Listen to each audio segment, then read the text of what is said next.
idol, ito na po yung mga angle bars na pinagputol-putol natin. Assembly na po natin. Ang gagawin po ni Marlon ay aircon stand. Ispat-ispat niya muna. Madali na po itong buuin dahil sukat na po lahat. So naka-ipoporma na lang po mga idol. Puro ispat lang muna para kung wala sa alignment o mali, madali pong kalasin mga idol. Ayan, sukat naman po lahat yan mga idol.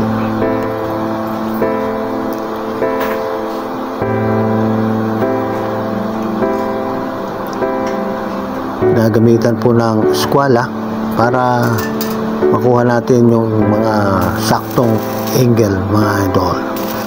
Usually 90 degrees ang ginagamit dito mga idol.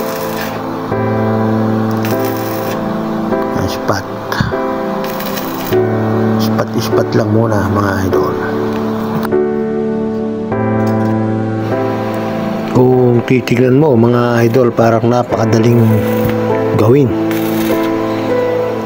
Ang importante kasi dito, eksakto yung mga sukat na ginawa mo. Dahil pag mali, wala sa forma mga idol. Ispat-ispat lang. Pag naitayo na, doon magpo-full weld mga idol para makita kung ano itsura o anong forma mga idol.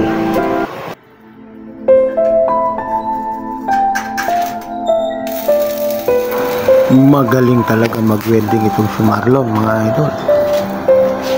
Talagang bihasa o expert pagdating sa welding.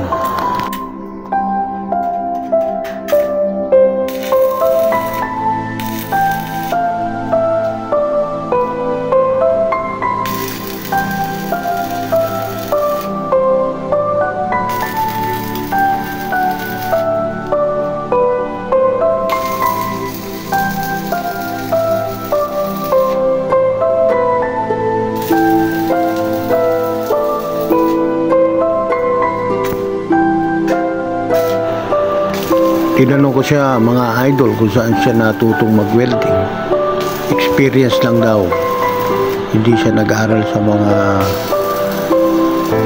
technical school kaya ng mga Tesla.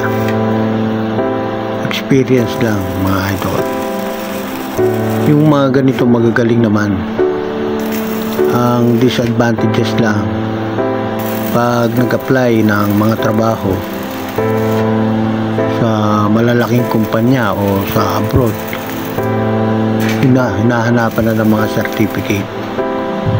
Hindi mo naman pwede sabihing experience lang maski magaling mga idol. Yan mga idol, nakatayo na.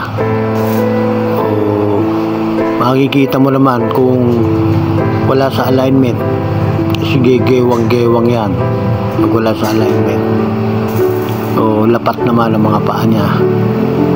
So, full weld na ni Marlon itong stand mga idol.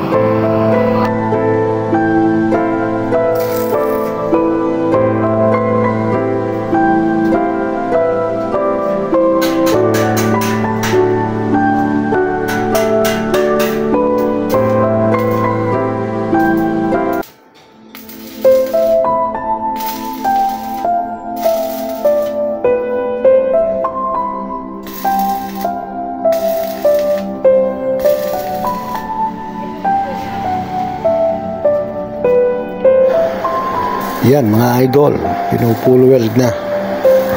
Tuloy-tuloy na pag-welding, puro welding na to hanggang matapos. Yan, tuloy-tuloy na yan mga idol.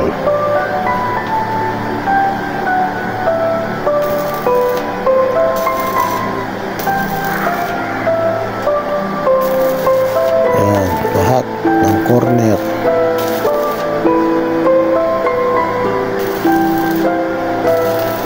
Sige, Marlon, tuloy.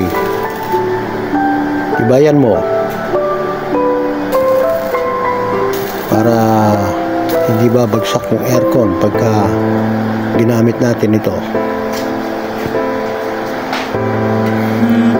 Marami na rin pong ginawa si Marlon na ganito mga idol. Ito po yung finished product mga idol. Matayo na. Ayos. Thank you mga idol.